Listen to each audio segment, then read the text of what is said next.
The front door slammed open so violently that I nearly dropped my phone. My heart shot into my throat, my pulse hammering as I spun toward the noise. The coffee cup I'd been holding slipped from my fingers, shattering on the tile floor. Dark liquid splattered across the white cabinets, but I barely noticed, because my nephew, Jake, stood in the doorway, breathing hard like he'd just run a marathon. His face was pale, his eyes wide, and his fists clenched at his sides. Something was wrong. Very wrong. The air in the room thickened. My body tensed. "What?" My voice cracked, but before I could finish, he stormed forward, pulling out his phone like it was a weapon. His movements were sharp, urgent. His fingers hovered over the screen for half a second, hesitating. That hesitation sent a chill through me. Whatever he was about to show me wasn't good. He turned the screen toward me. "Look." One word, but the weight behind it made my stomach tighten into a knot. I didn't want to. I didn't want to see whatever was on that screen, but I knew I had no choice. With shaky fingers, I reached for the phone. My breath hitched the moment I saw it. A video. My name in the title. My face frozen in the thumbnail. The room tilted. My blood went cold, draining from my face, my hands, leaving me weightless and heavy all at once. A ringing sound filled my ears, muffling the pounding of my pulse. This couldn't be real. I forced myself to press play. The footage was grainy, shaky. Whoever had filmed it hadn't done it professionally, but that didn't matter. The damage was already done. My body stiffened as I watched. My mind screamed at me to stop, to look away, to pretend this wasn't happening. But I couldn't, because it was happening. Someone had recorded me. But how? When? More importantly, who? My breathing turned shallow. My hands trembled. I could feel Jake watching me, waiting for my reaction, waiting for me to say something, anything. But what was I supposed to say? I forced myself to swallow the lump in my throat. Who else knows? His jaw tightened. Too many. Too many. The words hit like a punch to the gut. I turned away, pacing, my thoughts racing too fast to catch. The walls of the house felt like they were closing in, suffocating me. My fingers dug into my scalp as I tried to think, tried to process, but nothing made sense. How had this happened? My life wasn't reckless. I didn't make mistakes like this. And yet, I turned back to Jake. He hadn't moved, still standing there, phone in hand, his expression unreadable. But there was something in his eyes, something that made my stomach twist. He wasn't just worried for me. He was worried for himself. There was more to this. I felt it. "What aren't you telling me?" My voice was sharper now, cutting through the thick air between us. He hesitated. That hesitation told me everything. A fresh wave of dread crashed over me. My legs felt unsteady, like the floor beneath me wasn't solid anymore. I gripped the counter for support, forcing myself to stay upright. I needed answers. And I needed them now. I forced myself to stand straight, gripping the counter to keep from falling apart. My knees were weak, but I couldn't let him see that. Not Jake. Not now. "What are you talking about?" I demanded, though my voice came out sharper than I intended. Jake flinched, his fingers tightening around his phone like it was his only anchor. His eyes darted to the floor, avoiding me completely, and that's when I realized this wasn't just about me. He was hiding something, and whatever it was big. "I'm serious, Jake. What's going on?" He finally looked up, his face pale. There's a video of you, Aunt Rachel. It's been going around." Those words hit me like a sledgehammer. My breath caught, and I felt like the room was spinning. A video? Of me? No. It had to be a mistake. "What do you mean a video?" I snapped, my voice trembling despite my efforts to stay calm. Jake rubbed the back of his neck, his gaze flickering everywhere but my face. "It's someone recorded you. I don't know how or when, but it's bad. People are talking. Some of my friends." He cut himself off, shaking his head. "It doesn't matter. You don't need to see it." My stomach churned. "You think not seeing it will make it better?" I snapped. I'm trying to protect you. His voice rose suddenly, cracking with tension. The silence that followed was deafening. He didn't mean to yell, but it was too late. His words hung between us, heavy and suffocating. I clenched my fists to stop my hands from shaking. Jake, I said quietly, struggling to keep my voice steady. Just tell me the truth. What is on that video? He looked like he wanted to run. His breathing quickened, his fingers twitching against the phone. For a moment, I thought he wouldn't answer. I don't know who filmed it, but it shows you. At the house. Alone. His words came out in fragments, like he was trying to hold something back. It's not just that, though. There's more. The way they edited it, Rachel, it's bad. It's meant to make you look wrong. Wrong. The word felt like a slap. I grabbed the phone from his hands before he could stop me, my fingers fumbling with the screen. If people were watching this, I needed to see it too. I needed to know what I was dealing with. No. Jake's voice was panicked as he reached for the phone. Don't watch it. Please, just. Enough, Jake. I snapped, yanking the phone away. My patience was gone, replaced by a cold, buzzing fear. You don't get to decide for me. His shoulders sagged, but he didn't try to take it back. Instead, he just stood there watching as I stared at the screen. My thumb hovered over the play button, and for a moment, I froze. I didn't want to do this, but I had to. The video started, and my blood ran cold. I stood there, frozen, staring at the phone in my hand, my mind racing in every direction but finding no way out. I felt trapped, cornered, like the walls of my life were caving in. Jake just stood there too, watching me, his jaw tight, his hands stuffed deep in his hoodie pockets. What was I supposed to do? Report it? To who? The police? My husband? My brother? Every option felt like a dead end, a door I wasn't ready to open. What if it was all just a stupid joke, a prank that got out of hand? But deep down, I knew it wasn't. The panic clawed at my chest, but I swallowed it down. Then, just as I was trying to gather my thoughts, the sound of tires screeching outside ripped through the silence. Both of us jumped. Jake's head snapped toward the window, his body tense. What the? I muttered, my voice barely audible. Before I could even move, there was a loud knock at the door. Not a polite knock. No, this was loud, sharp, demanding. Stay here, I hissed, pointing at Jake. But he didn't listen. He followed me as I crept toward the door, every muscle in my body on high alert. My heart was pounding so hard it felt like it might explode. The knock came again, louder this time. I reached for the door handle, my hand trembling. I didn't even bother to check the peephole. There wasn't time to think. I swung the door open, and there he was. Ryan. My brother. What the hell is going on here? He barked, his voice sharp and demanding. His eyes flicked between me and Jake, his face flushed with anger. Ryan, what are you doing here? My voice cracked, the words tumbling out before I could stop them. I got a call, he snapped. From one of Jake's friends. Something about a video and you being involved in some mess. My blood ran cold. Jake stiffened beside me, his eyes wide with panic. Ryan, it's not what you think, I said quickly, stepping out onto the porch and closing the door slightly behind me to block Jake from view. I can explain. Oh, I'm sure you can, he bit back, crossing his arms. But why the hell am I hearing about this from someone else? You couldn't call me? You couldn't tell me yourself? My words faltered. What could I say? How could I explain something I didn't even understand yet? Ryan's gaze darkened. What's going on, Rachel? What kind of trouble have you dragged Jake into? Behind me, I could hear Jake shifting nervously, his breath coming in shallow, panicked gasps. He wasn't good at hiding his emotions, and Ryan was picking up on it fast.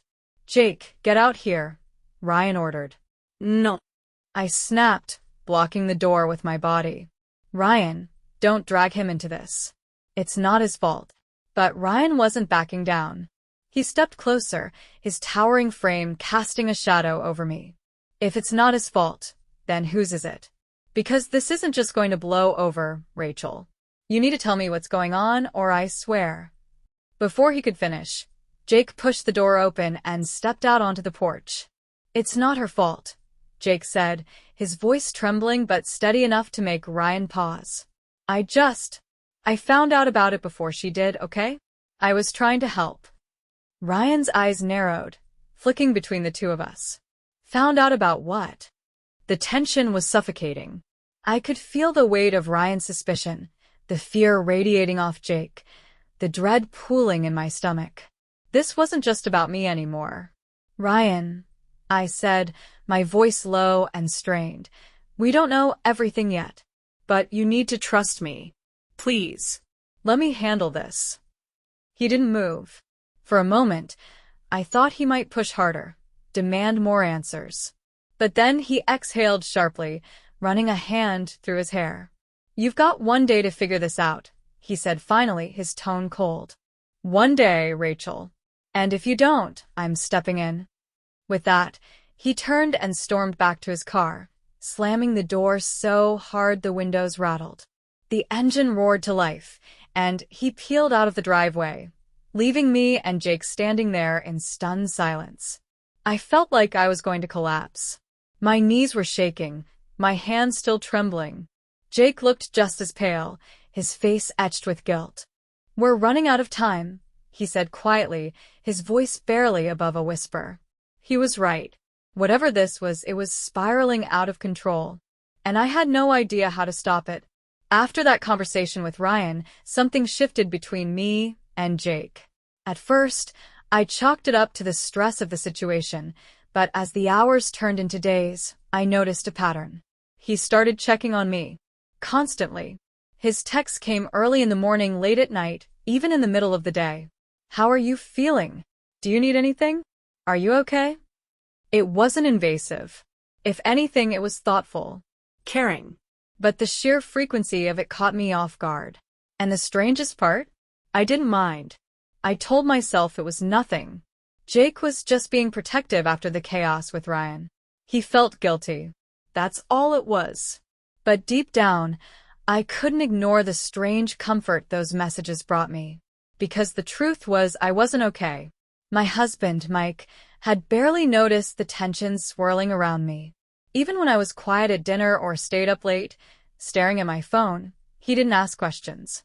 He was busy, distracted by work, his attention always elsewhere. Jake's messages became a lifeline. I hated myself for it. I hated the way my heart jumped every time my phone buzzed, the way I found myself rereading his words when I couldn't sleep. It was ridiculous. I was a grown woman, a wife, and yet, there I was, finding solace in my nephew's concern. Then things escalated. It started small, just little moments that made me question everything. Like the way Jake lingered in the kitchen while I made coffee, his eyes on me longer than they should have been. Or the way he sat a little too close on the couch when we watched TV. It was subtle, barely noticeable. But I noticed. And I wasn't sure how to feel about it. One evening, Mike was working late again. The house was quiet, except for the faint hum of the dishwasher. I was in the living room, scrolling aimlessly through my phone, when Jake walked in. He hesitated in the doorway, his hands stuffed into his hoodie pockets. Hey, he said, his voice soft. I glanced up, forcing a smile. Hey. What's up? He shrugged, stepping closer. Just wanted to see if you were okay. There it was again. That concern. That attention I wasn't used to anymore. I'm fine, I lied, setting my phone aside. He didn't sit down. Instead, he stood there, shifting awkwardly from one foot to the other. The air between us felt heavy, charged with something I couldn't quite name. I don't believe you, he said quietly, his gaze locked on mine. My breath caught. I opened my mouth to brush him off, to tell him he was overreacting, but the words wouldn't come. Because part of me didn't want to lie anymore. You don't have to do this alone, he added, his voice barely above a whisper. The weight of his words hit me like a freight train. I felt exposed, vulnerable in a way I hadn't been in years. I looked away, my hands twisting nervously in my lap. Jake, I started, but I didn't know how to finish. Before I could say anything else, he took a step closer. And then another. My pulse quickened. I should have stopped him. I should have said something, done something. But I didn't. I couldn't. Because in that moment, with his gaze locked on mine and his presence filling the room, I felt something I hadn't felt in years. Scene. The sound of Mike's car pulling into the driveway shattered the moment like glass. Jake stepped back instantly, his face flushing as he mumbled something about going to his room. I sat there, frozen, as the front door opened and Mike walked in, oblivious to the storm raging inside me. But the damage was done. Something had shifted, and there was no going back. When Mike walked through the door that night, his face was unreadable, but his tension was palpable. He wasn't the type to wear his emotions openly, but I could tell something was simmering under the surface. His tie was loose, his jacket slung over one arm, and his gaze lingered on me longer than usual. "Hey," he said, his voice low, measured. "Hey," I replied, forcing a smile that felt paper-thin. "Long day." Yeah. He paused, his eyes scanning the room, like he was looking for something or someone. For a brief moment, I thought he might say something, might ask the question I wasn't ready to answer. But instead, he just nodded and walked past me into the kitchen. I exhaled shakily, my heart racing. Jake was upstairs. He'd made a point of disappearing the second Mike's car pulled in, but I could feel the tension he'd left behind. It clung to the air, thick and suffocating. Mike reappeared a few minutes later, holding a glass of water. He sat down across from me at the dining table, his movements deliberate, controlled. We didn't speak for a while. The silence between us was deafening, each second stretching longer than the last. I knew what he was thinking, and he knew I wouldn't say it out loud. My hands twisted nervously in my lap as I avoided his gaze, my mind racing through 100 different scenarios. Did he know? Had he seen something? Heard something? "I've been thinking," he said finally, breaking the silence. My stomach dropped. "About us," he continued, his voice steady but heavy with meaning. "About how things have been different lately." I swallowed hard, my throat dry. "Different how?" He leaned back in his chair, his eyes locked on mine. "You tell me." The weight of his words hit me like a punch to the gut. I forced myself to stay calm, to keep my face neutral, but inside, I was unraveling. "I don't know what you mean," I said, my voice softer than I intended. Mike's jaw tightened. He looked like he wanted to press further, to push me into admitting something, but instead, he just nodded again, his expression unreadable. For now, I was safe. But I knew that wouldn't last. The next few days were a balancing act, a dangerous game of pretending everything was normal while hiding the growing tension beneath the surface. Jake and I avoided being alone together when Mike was home, but the stolen glances, the unspoken connection between us, it was impossible to ignore. One afternoon, while Mike was out, Jake found me in the kitchen. I was chopping vegetables for dinner, trying to distract myself from the chaos in my head, when I felt him step behind me. "Rachel," he said softly. I froze, the knife hovering over the cutting board. "Jake, not now." He moved closer, his voice low. "I can't stop thinking about you. About us." My breath hitched. I gripped the counter so hard my knuckles turned white.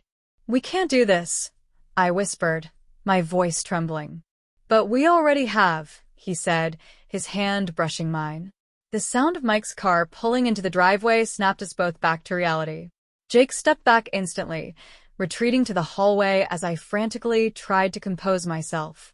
By the time Mike walked in, I was standing at the stove, stirring a pot of soup like nothing had happened.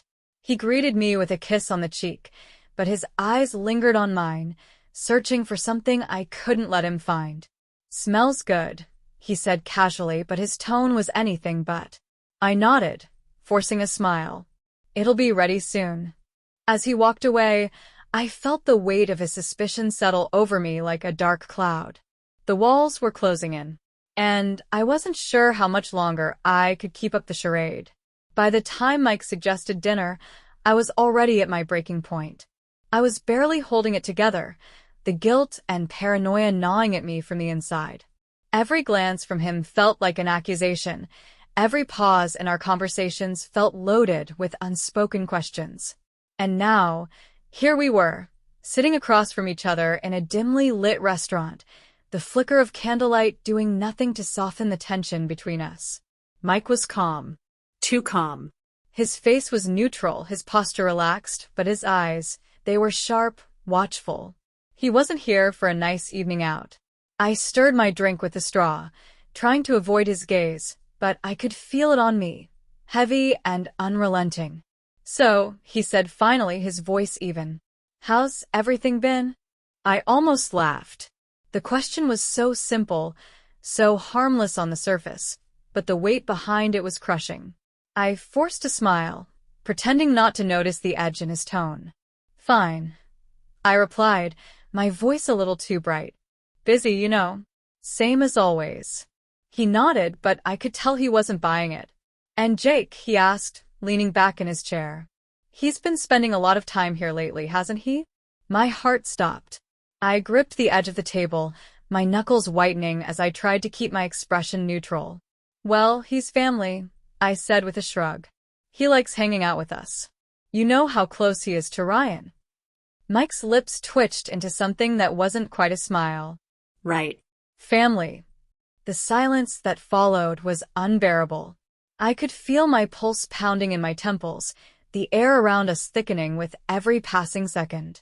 I tried to steer the conversation to safer ground, rambling about work, the weather, anything to break the tension.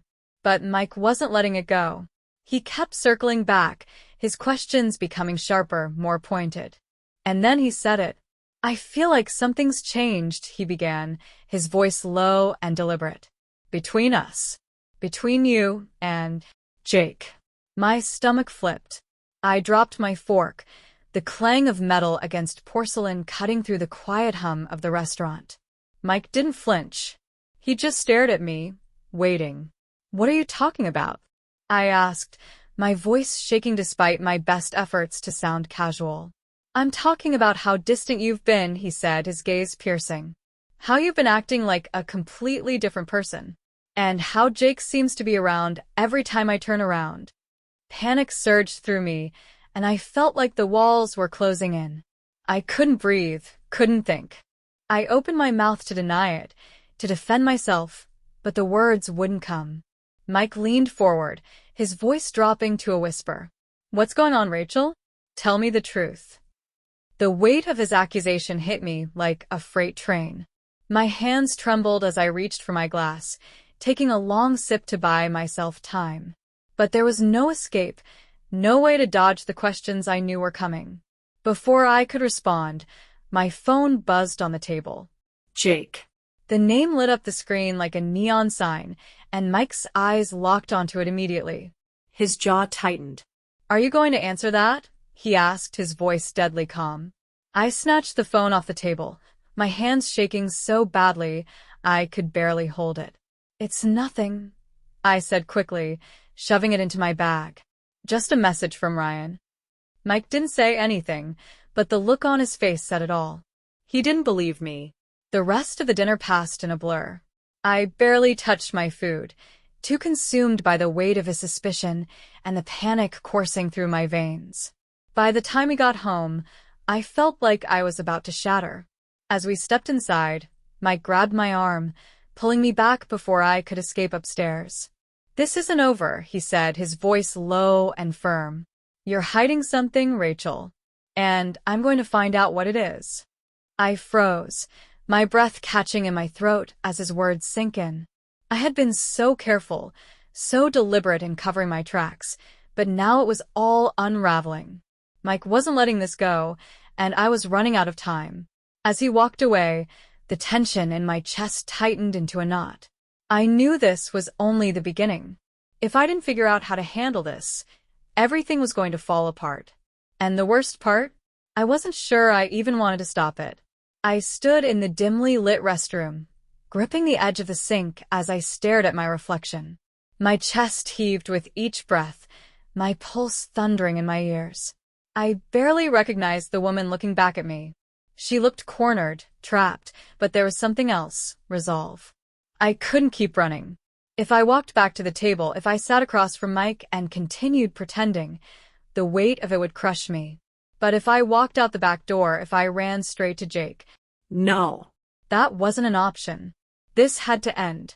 I splashed cold water on my face, trying to steady my hands, trying to summon the courage I didn't think I had. Mike knew. Maybe not everything, but enough. If I didn't tell him the truth now, I knew he would find it on his own. And when he did, it would be worse. My fingers clenched into fists at my sides as I turned toward the door. This was it. When I returned to the table, Mike looked up, his expression unreadable. His drink sat untouched, the candlelight casting sharp shadows across his face. He didn't say a word, but his eyes followed me as I sat down. For a moment, the world seemed to tilt on its axis. The background noise of the restaurant, the clinking of glasses, the quiet murmur of conversations, faded into nothing. It was just us. "I need to tell you something," I said, my voice barely above a whisper. Mike's brow furrowed, his jaw tightening as he leaned forward. "I'm listening." The lump in my throat felt like it would choke me, but I forced the words out anyway. "There's something going on between me and Jake. And it's not something I can explain away or justify." The silence that followed was suffocating. Mike's eyes locked onto mine, his expression frozen, his grip tightening around the edge of the table. "What are you saying, Rachel?" he asked, his voice low and dangerous. "I'm saying," I continued, my voice breaking, "that I've crossed a line I never should have. With him." Mike leaned back in his chair, his face a mask of disbelief.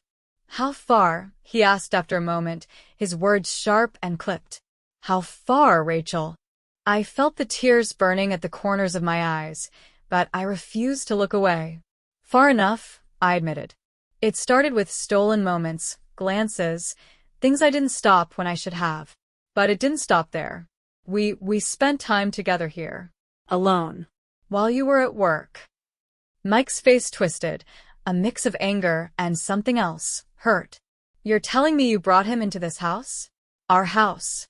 I nodded, my voice trembling. "I'm telling you everything because you deserve to know the truth." His chair scraped loudly against the floor as he stood abruptly, running a hand through his hair. He turned away, pacing in a small circle, his shoulders tense. "I knew something was wrong," he muttered, more to himself than to me. "I knew you were acting differently, but I didn't think it was this." "I'm sorry," I said, my voice breaking. "Mike, I don't know what else to say. I made a terrible mistake. One I can't take back. But you needed to know." He stopped pacing and turned to face me, his eyes blazing.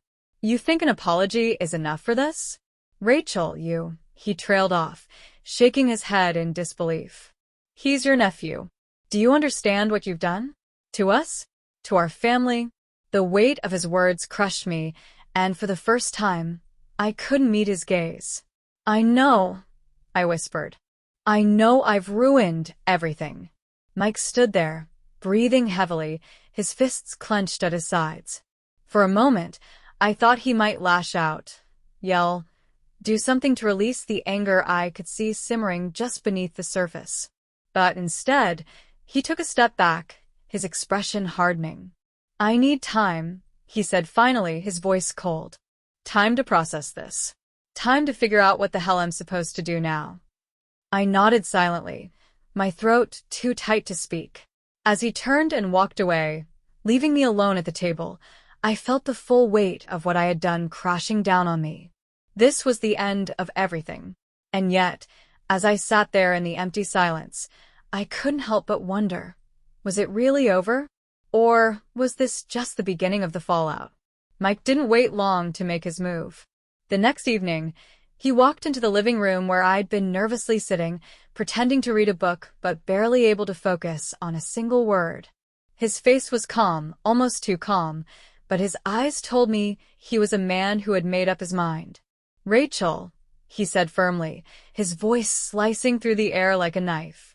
I figured out what needs to happen. My heart raced. I set the book down, my hands trembling slightly. What do you mean? He didn't sit. He just stood there, towering over me, his presence impossible to ignore. This marriage either ends here and now, he said, his tone steady, or we rewrite the rules. Completely. I blinked, stunned. Rewrite the rules? His gaze didn't waver. You've been looking for something I wasn't giving you. That much is clear. So, we either give this marriage the fire you've been chasing, or we walk away. But if we're staying together, we're going all in. No holding back. I stared at him, the weight of his words sinking in like a stone in my chest. What exactly are you saying, Mike? He leaned forward, his voice dropping to a near growl. Everything you did with him? You do it with me. Nos jam. No limits. And more. My stomach flipped. I couldn't tell if it was fear, guilt, or something darker stirring inside me. Mike, You wanted energy, Rachel. He interrupted, his voice sharp. You wanted excitement. I'm giving you a choice. You either give it to us or we're done. The ultimatum hung in the air, heavy and suffocating. I felt my pulse pounding in my ears as I searched for words, but my thoughts were too scrambled to form a coherent response. My voice faltered, but he didn't give me time to finish. Don't overthink it, he snapped, stepping closer. You've already made one choice. Now make another. His intensity was electric, overwhelming, and I couldn't look away. For the first time in weeks, it felt like the air between us was alive again, crackling with something raw and unfiltered. I swallowed hard, my heart hammering in my chest.